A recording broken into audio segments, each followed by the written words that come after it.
একটি শো তোমরা করছো তুমি এবং রিধিমাদি, সেটা রান্না বান্না খুব কি করতে, আর সঞ্চালনা একটা আলাদা জনরা, সেটাও নতুন করছো, তো এই পুরো বিষয়টা।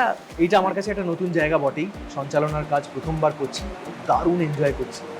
প্রথম একটু হাঁটু কেঁপেছিল ঠিকই, কিন্তু তার সঙ্গে সঙ্গে উপভোগ করছি কাজটা, এবং অনেক মানুষের কাছে একসঙ্গে পৌঁছে যাচ্ছি।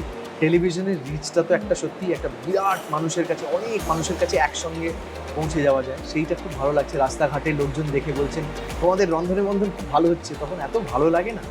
এবং কোথাও গিয়ে মনে হয় যে হ্যাঁ, একটা নতুন কাজ ঠিকই, কিন্তু কোথাও গিয়ে মানুষের মন ছুঁতে পেরেছি, এইটাই হচ্ছে সবচেয়ে বড় পাওয়া।